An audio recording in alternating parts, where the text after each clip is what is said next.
नमस्कार, prime time debate के साथ मैं हूं दीपक कुमार। सुप्रीम कोर्ट के फैसले से आरजेडी सुप्रीमो को बड़ा झटका लगा है। चारा घोटाले में सुप्रीम कोर्ट के फैसले से आरजेडी सुप्रीमो लालू प्रसाद के लिए आने वाले दिनों में राजनीतिक मुश्किल खड़ी हो सकती है और ये मुश्किल बाहर से लेकर घर के अंदर तक हो सकती है। जेडीयू के साथ भविष्य में किस तरह रिश्ते होंगे, पार्टी में उनका कौन उत्तराधिकारी बनेगा, इन बातों पर चर्चा इस फैसले के बाद नए सिरे से शुरू होगी। कोर्ट ने 9 महीने में जांच कर फैसला करने को कहा है। दरअसल सुप्रीम कोर्ट को लालू प्रसाद के खिलाफ यह फैसला ऐसे समय में आया जब नीतीश कुमार और लालू प्रसाद दोनों विपक्ष को एकजुट करने के अभियान में लगे हुए हैं। प्राइम टाइम डिबेट में इसी पर बात करेंगे।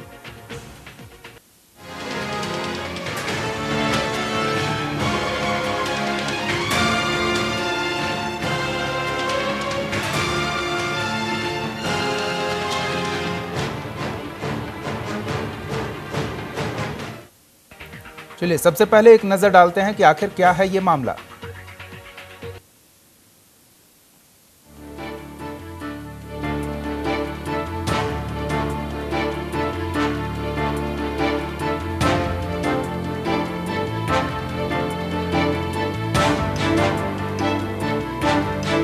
$950 करोड़ रुपए के चारा घोटाला मामले में आरजेडी सुप्रीमो लालू यादव और अन्य पर सीबीआई की दायर याचिका को लेकर सुप्रीम कोर्ट ने अपने फैसले में आपराधिक साजिश का केस चलाने की इजाजत दे दी है।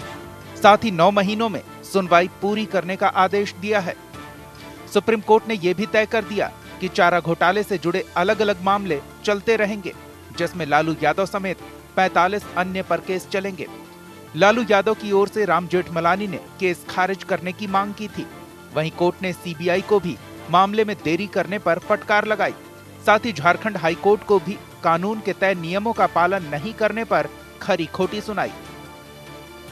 दरअसल झारखंड हाई कोर्ट ने नवंबर 2014 में लालू को राहत देते हुए उन पर लगे घोटाले की साजिश रचने और आईपीसी 420 ठगी, 409 क्रिमिनल ब्रीच ऑफ ट्रस्ट और प्रिवेंशन ऑफ करप्शन के आरोप हटा दिए थे। हाईकोर्ट ने फैसले में कहा था कि एक ही अपराध के लिए किसी व्यक्ति को 2 बार सजा नहीं दी जा सकती है। इस फैसले के 8 महीने बाद सीबीआई ने झारखंड हाईकोर्ट के फैसले के खिलाफ जुलाई में सुप्रीम कोर्ट में अपील दाखिल की थी। आरसी 20A96 केस में लालू प्रसाद यादव, बिहार के पूर्व सीएम जगन्नाथ मिश्र, जेडीयू सांसद जगदीश शर्मा समेत 45 आरोपी हैं। चाईबासा कोषागार से 37.7 करोड़ रुपए की अवैध निकासी का आरोप है। चारा घोटाला 1990 से लेकर 1997 के बीच बिहार के पशुपालन विभाग में अलग अलग जिलों में लगभग 1000 करोड़ रुपए के गबन से जुड़ा है। इस दौरान लालू प्रसाद यादव बिहार के मुख्यमंत्री थे। सीबीआई ने अपनी हालिया अपील में हाईकोर्ट के उस फैसले को चुनौती दी थी जिसमें लालू प्रसाद यादव के खिलाफ ट्रायल कोर्ट में केवल 2 धाराओं के तहत सुनवाई को मंजूरी दी गई थी, जबकि अन्य आरोपों को यह कहते हुए खारिज कर दिया था कि एक अपराध के लिए किसी व्यक्ति को 2 बार ट्रायल नहीं किया जा सकता। Bureau report, news India. RJD supremo को सुप्रीम कोर्ट का फैसला सुनाया गया और इस पर बीजेपी नेताओं की क्या प्रतिक्रिया आई वो हम आपको सुनाते हैं।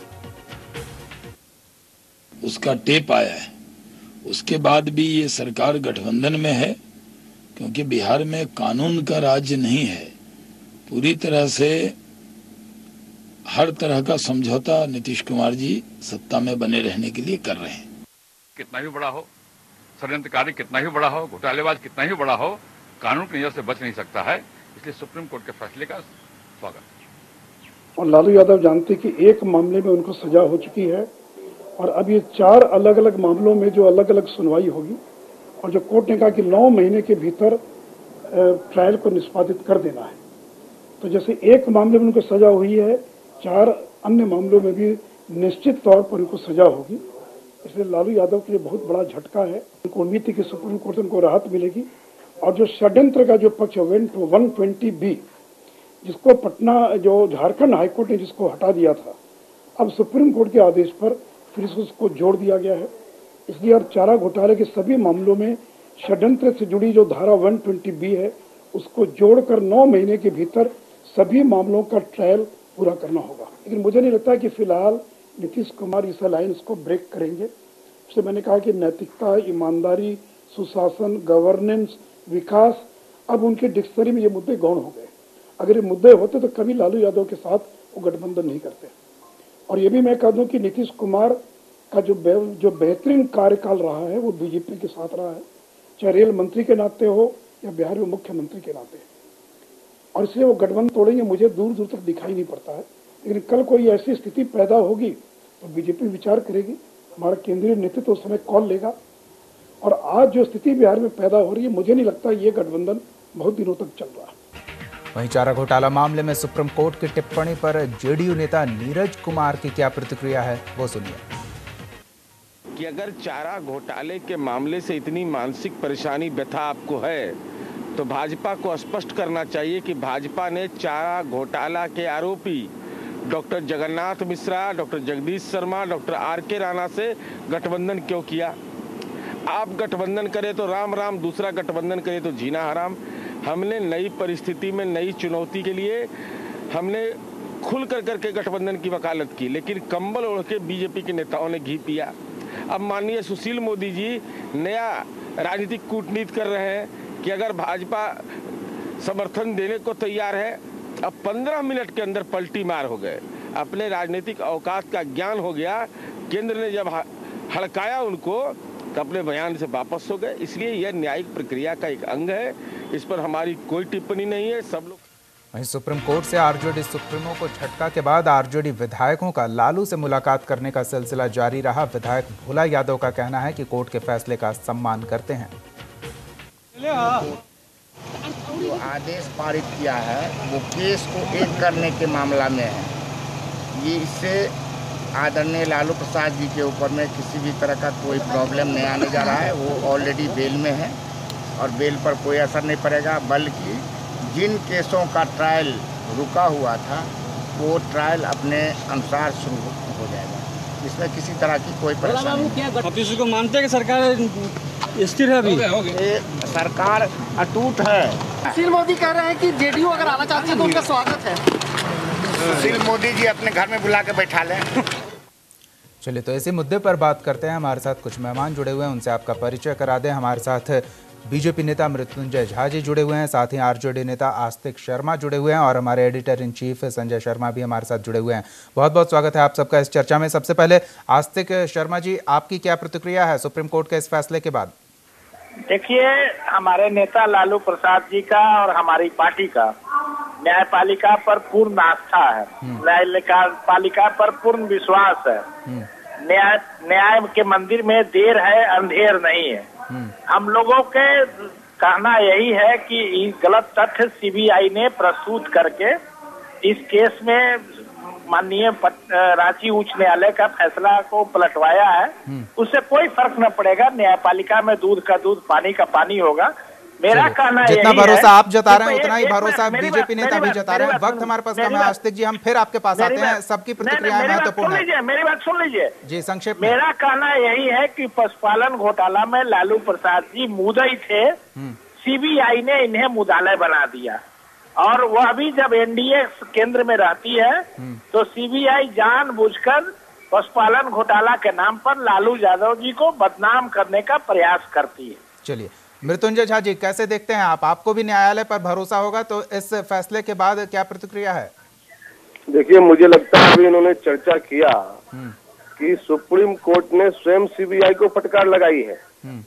सीबीआई के पक्ष की बात कर रहे हैं, जबकि सुप्रीम कोर्ट ने स्वयं इसको फटकार लगाई विलंब को लेकर के। और जिस प्रकार से चारों विषयों को समाप्त कर दिया गया था रांची हाईकोर्ट के द्वारा, और फिर सुप्रीम कोर्ट के द्वारा हुआ कि अलग अलग संज्ञान लेना है और चारों के मामलों पर कार्रवाई होगी। और इस प्रकार से गतिविधि होने के कारण निश्चित रूप से यह निर्णय एक ऐसा निर्णय है कि भ्रष्टाचार के प्रति और ठगी के प्रति सरकार, न्यायालय गंभीर है। और इसलिए सुप्रीम कोर्ट के जो फैसले हैं उस फैसले पर चारों विषयों पर फिर से संज्ञान लेकर के सारे विषय चलते रहेंगे। और निश्चित रूप से मुझे लगता है जिस प्रकार से अभी बेल है वो बेल टूटेगा और फिर ये बेल टूट करके फिर जेल के अंदर लालू जी जाएंगे, इनको कोई रोक नहीं सकता है। और जिस प्रकार से सेक्शन हटाए गए वो सेक्शन को फिर जोड़ा गया है। वो सेक्शन के अंतर्गत जो आरोप होते हैं उसके जांच के बाद उस पर जो निर्णय होगा वो निर्णय निश्चित रूप से इनके बिल तोड़ने के लिए काफी होगा। और इसलिए नीतीश कुमार जी जिस प्रकार की बातें करते थे, अब तो नीतीश कुमार जी को खुलकर आना चाहिए। जब इतने बड़े विषय पर हो रहा है, संज्ञान हो रहे हैं, सुप्रीम कोर्ट ने विषय रखा है और उसके बाद भी नीतीश कुमार जी चुपचाप बैठे हैं, तो ये किसको संरक्षण दे रहे हैं? वो सारे सेक्शंस लागू हो गए हैं, फिर वही भ्रष्टाचार और ठगी के आरोप वाले लोगों के साथ गठबंधन की सरकार बिहार में चला रहे हैं। तो क्या मैसेज देना चाहते हैं बिहार में, कौन सा संदेश देना चाहते हैं? इसलिए नीतीश कुमार जी को पुनर्विचार करना चाहिए। क्या ऐसे लोगों के साथ सत्ता चलाना चाहिए क्या? चलिए बिल्कुल, हम आप दोनों के पास फिर से आते हैं। संजय शर्मा जी के पास चलते हैं। संजय जी, क्या लगता है आरजेडी सुप्रीमो को लेकर जो सुप्रीम कोर्ट का ये फैसला आया है, इससे सरकार या फिर गठबंधन या फिर उनके खुद की पार्टी पर कोई प्रभाव पड़ेगा? ये बहुत जांचने की बहुत जरूरत है कि इसका क्या असर पड़ सकता है। एक तो जो दूरगामी प्रभाव नजर आ रहा है वो ये है कि ऐसा लगता था कि ये गठबंधन पूरे देश में सारी पार्टियों को, गैर बीजेपी पार्टी को जोड़ने का एक तरीका था और इस गठबंधन के मॉडल को देखते हुए देश भर में प्रयोग किए जाने थे। अब जब लालू यादव पे, और पहले से हालांकि कोई नए चार्जेस नहीं है, एक इन्हीं मामलों में वो कन्विक्ट हो चुके हैं, बस चार्जेस नए आ गए हैं, तो उस हालत में एक दोबारा से गति मिलेगी, क्योंकि जब 9 महीने पूरे होंगे उसके बिल्कुल आसपास ही इलेक्शन होगा। जो भी परिणाम आता है वो निश्चित तौर से लोकसभा इलेक्शन पे असर डालेगा। बिहार में इसका असर कितना होगा, मुझे लगता है कम संभावना है बिहार में, क्योंकि यहाँ पे एक ध्रुवीकरण की स्थिति है। ध्रुवीकरण में लोग बहुत ज्यादा नैतिक तरीके से नहीं देखते। लेकिन बाहर जब ये गठबंधन लालू यादव का चेहरा लेके जाएगा तो इनको वो जो बीजेपी से हमला होना शुरू होगा उस टाइम काफी मुश्किल आ सकती है। तो इस स्थिति में तो जरूर इनको एक सदमा लगेगा। अब पार्टी के अंदर अभी तक कोई ऐसा चैलेंज सुना नहीं हमने। बड़ी आराम से लालू यादव ने सत्ता अपने बच्चों को हस्तांतरित कर दी और कोई चुनौती नहीं हुई।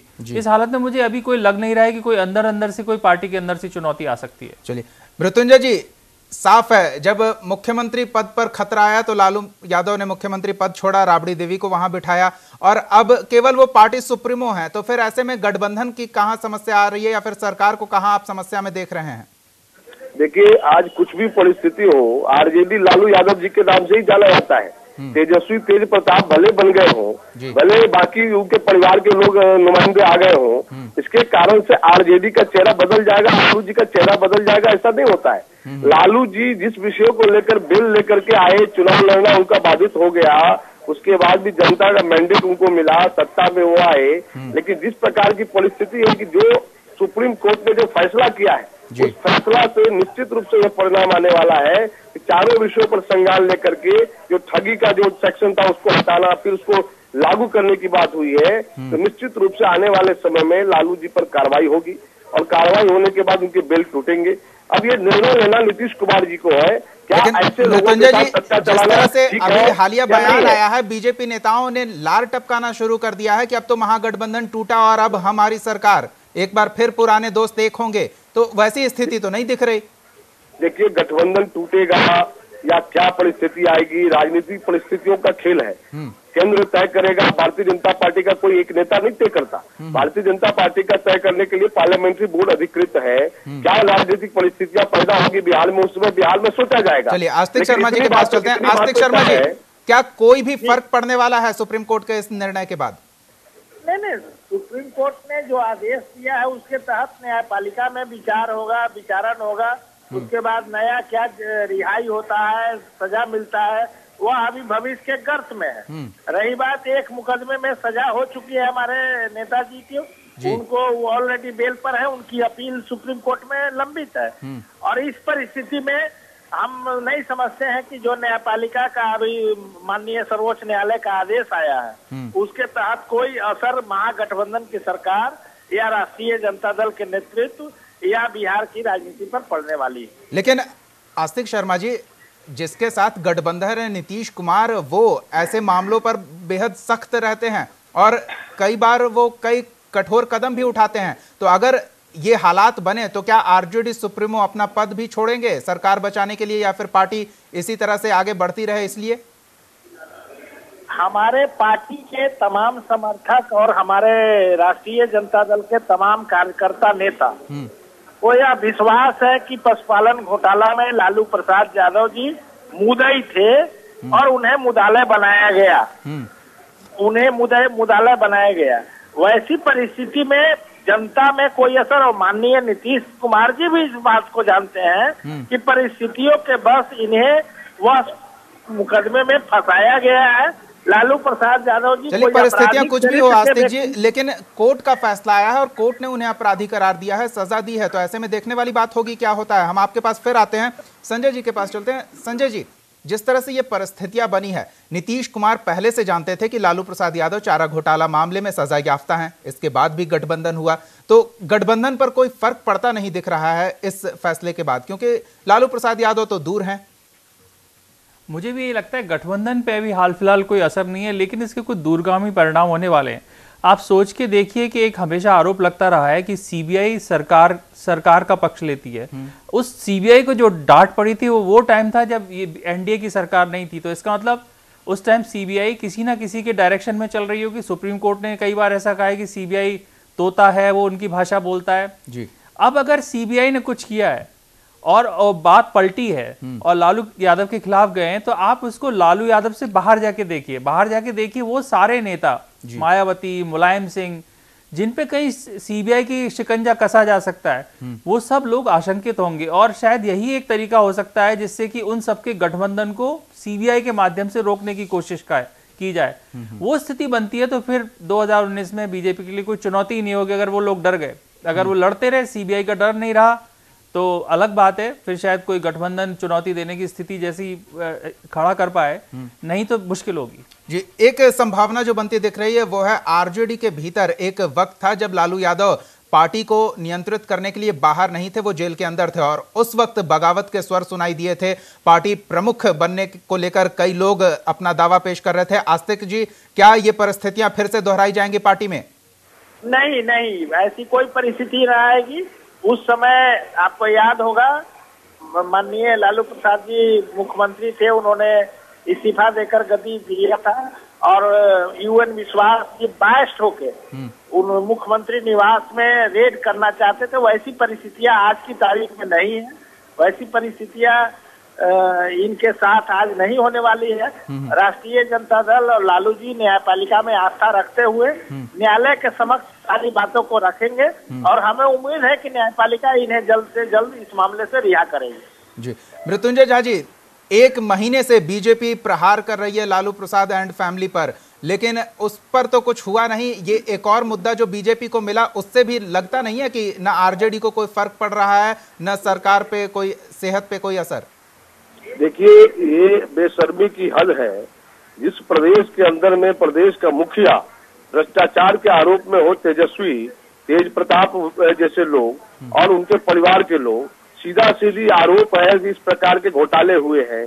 सीधा सीधी आरोप है कि किसी को बनाने के एवज में रुपये ले जा रहे हैं, उसके सामान लिए, उसके बदले कुछ न कुछ लिए जा रहे हैं, और उसके बाद भी सत्ता में बैठ करके माननीय नीतीश कुमार जी देख रहे हैं। नीतीश कुमार जी कोई पर कार्रवाई नहीं कर रहे हैं। मुझे आश्चर्य इस बात की लग रही है, जिसकी दुहाई देने वाले नीतीश कुमार जी, अपनी वैदागी और सफाई की बात करने वाले नीतीश कुमार जी आज क्यों बैठे हैं? और आज इस प्रकार के सुप्रीम कोर्ट के डिसीजन के बाद भी नीतीश जी के बयान नहीं आ रहे हैं। नीतीश जी ने इस पर टिप्पणी कर पा रहे इस स्थिति में है। तो इसलिए ये जो सरकार चल रही है, ये सरकार, हम आपके पास फिर आते हैं। हमारे साथ फिलहाल इस मामले पर हम कुछ विशेषज्ञ की राय ले लेते हैं। हमारे साथ डॉक्टर अशोक भान जुड़े हुए हैं, सीनियर लॉयर हैं सुप्रीम कोर्ट के। अशोक भान जी, स्वागत है आपका न्यूज इंडिया पर। बताइए अशोक भान जी, ये जो सुप्रीम कोर्ट का फैसला आया है आरजेडी सुप्रीमो लालू प्रसाद यादव के मामले में, इसे किस तरह से देखते हैं? व्यक्ति को क्या परेशानी हो सकती है आने वाले वक्त में? नहीं, एक तो इसको अच्छी परिस्थिति में देख सकते हैं, और जैसे सुप्रीम कोर्ट हमेशा ऐसे केसों में जी ये फिर से प्रोसिक्यूशन का आदेश देती है। जैसे हाल में ही बाबरी मस्जिद डिमोलिशन केस में भी उन्होंने आदेश दिया कि प्रोसिक्यूशन ट्रायल चलनी चाहिए जी। और ऐसे ही लालू जी के केस में भी, बॉर्डर स्कैम में भी सुप्रीम कोर्ट ने ये कहा है कि जो उनका क्रिमिनल कॉन्स्पिरेसी का चार्ज था, वो जो ड्रॉप हुआ था जी, जिसके आधार पे वो वहां से छूट गए थे, वो क्रिमिनल कॉन्स्पिरेसी केस बनता है। और सुप्रीम कोर्ट ने बहस सुन के उनके पक्ष का भी और सीबीआई का भी बहस सुन के ये निर्णय दिया है कि लालू जी को ट्रायल फेस करना पड़ेगा और क्रिमिनल कॉन्स्पिरेसी का चार्ज बन रहा है उनके खिलाफ। जी बिल्कुल, 120B, 409 और 420, 467, 468 ये तमाम मामले हैं। जो हमारे editor in chief Sanjay Sharma आपसे कुछ पूछना चाहेंगे। अशोक भांजी, संजय जी। अशोक जी, आप हमें ये बताएंगे कि क्या लालू यादव दोबारा जेल जाएंगे और जो 5 साल की सजा मिली है उससे ज्यादा कुछ हो सकता है और उनकी बेल कैंसिल हो सकती है? देखिए, ऐसा है कि जो उनको सजा मिल चुकी है वो तो एक अलग विषय है जी। तो जो अब ट्रायल होने जा रही है वो तो क्रिमिनल कॉन्स्पिरेसी के आधार पे होगी और अगर क्रिमिनल कॉन्स्पिरेसी के आधार पे कुछ नए ऑफेंसेस बनते हैं और उनके खिलाफ एविडेंस आती है तो उसमें उनको अलग से सजा हो सकती है। और ऐसे में उनके चुनाव लड़ने की संभावना आने वाले वक्त में कितनी देख रहे हैं आप? नहीं, वो तो ऑलरेडी कन्विक्टेड हैं एक मैटर में, तो चुनाव का तो सवाल ही नहीं है। और अशोक भांजी, सीबीआई जो इस मामले में अभियुक्तों के खिलाफ साक्ष्य दिला रही थी उसमें काफी बेहतर रिकॉर्ड है सीबीआई का, और ऐसे में उनके निर्दोष करार दिए जाने की संभावना भी तो नगण्य के तौर पर देखी जा सकती है। नहीं, ऐसा है कि एक केस तो प्रूवन है जी और उस प्रूवन केस पे तो सजा मिल चुकी है और अगर क्रिमिनल कॉन्स्पिरेसी के माध्यम से और भी केसेस प्रूव होते हैं तो सजा हो सकती है जी। उसमें सीबीआई ने ही तो पहल की है, उन्होंने ही तो चैलेंज किया था वो निर्णय के क्रिमिनल कॉन्स्पिरेसी ड्रॉप करो इनका जी जी। तो उन्होंने तो उसी को चुनौती दी और सुप्रीम कोर्ट ने उनकी चुनौती को मान लिया जी। अशोक भांजी, एक इसी मुद्दे से जुड़ा अगर इसका पॉलिटिकल एस्पेक्ट देखें तो कोई पार्टी सुप्रीमो रहते हुए अगर कॉन्विक्टेड हैं तो ऐसे में क्या पार्टी का संचालन वो नियम पूर्वक कर सकते हैं जो पार्टी लॉज होते हैं उसके आधार पर? नहीं, ये तो राजनीति का विषय है, हम तो वकील हैं, हम प्रोफेशनल आदमी हैं, हम राजनीति पे कोई टिप्पणी नहीं कर सकते। जी बिल्कुल, बहुत बहुत धन्यवाद डॉक्टर अशोक भांजी न्यूज इंडिया के साथ जुड़ने के लिए, इतनी महत्वपूर्ण जानकारियां देने के लिए। ऐसे में आस्तिक शर्मा जी, क्या लगता है कि अब जो संभावनाएं बन रही है, सत्ता हस्तांतरण का वक्त आ गया है आरजेडी में? सत्ता हस्तांतरण की वक्त नहीं आता है, सत्ता ऑलरेडी हस्तांतरण हो जाती है। अभी हमारे लालू यादव जी के नई पीढ़ी राष्ट्रीय जनता दल का युवा नेतृत्व सामने है, विगत 2 वर्षों से बिहार में अच्छे तरह से अपना प्रदर्शन कर रहे हैं, हस्तांतरित नहीं होती है, ऑलरेडी आ गया है। नया नेतृत्व राष्ट्रीय जनता दल का स्थान ले चुका है और भारतीय जनता पार्टी के नेताओं को उन्हीं नई लालू जी के नई पीढ़ी से चैलेंज मिल रहा है। इसी कारण ये लोग बाई में है।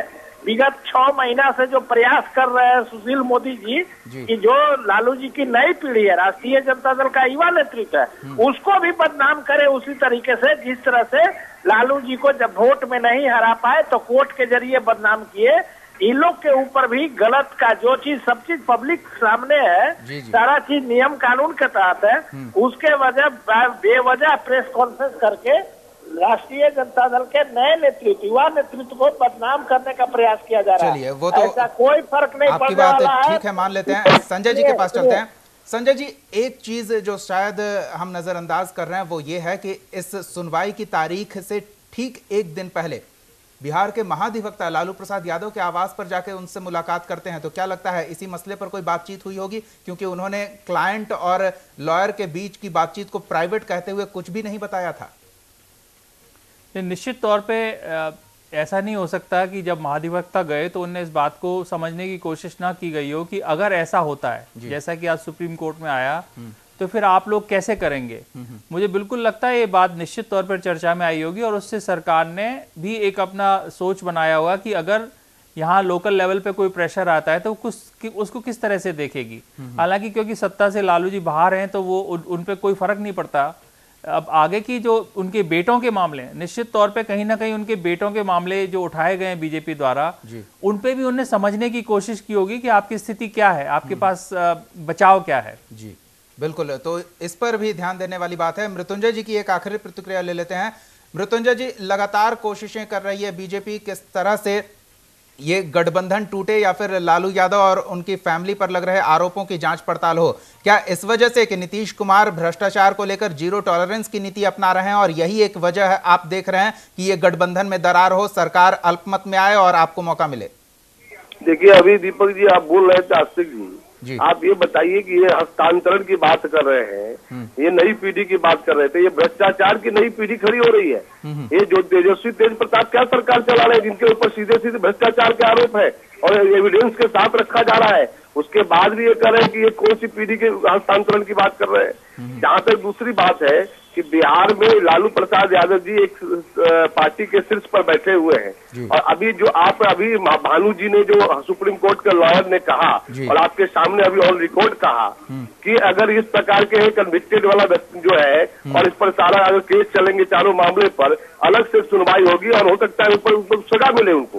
तो इसलिए हमने जो पहले कहा आपको कि आने वाले समय में न्यायालय के निर्णय होंगे, उस निर्णय के आलोक में इन पर सीधा सीधी आरोप पड़ेगा और आरोप एक पर तय हो चुका है तो चारों पर भी आरोप तय होने वाले हैं और ये फिर से बेल टूटेगा, ये दूसरे फिर पर सजा होगी इनके ऊपर। तो क्या आरोपों की तो पूरी पोटली बीजेपी समेट के रखे हुए हैं। अब देखते हैं आप और कितने आरोप लगाते हैं और किस तरह से महागठबंधन को कश्मकश में डालते हैं। फिलहाल वक्त हमारे पास नहीं है। बहुत बहुत धन्यवाद मृत्युंजय झा जी, आस्तिक शर्मा जी, डॉक्टर अशोक भान जी और संजय शर्मा जी इस चर्चा में शामिल होने के लिए। अब स्थिति ये तो स्पष्ट दिख रही है कि सुप्रीमो पर सुप्रीम कोर्ट के इस फैसले के बाद आरजेडी की सेहत पर कोई असर नहीं पड़ रहा है, महागठबंधन में कोई दरार नहीं आने वाली है और सरकार पूरी तरह से स्पष्ट बहुमत के साथ चलती रहेगी। लेकिन बीजेपी को एक मौका बैठे बिठाए मिल गया है। अब देखने वाली बात यह है कि आने वाले दिनों में बीजेपी इस मौके को कैसे भुनाती है और लालू प्रसाद यादव अपनी इन परेशानियों का सामना कैसे करते हैं। प्राइम टाइम डिबेट में फिलहाल इतना ही। आप देखते रहिए न्यूज़ इंडिया।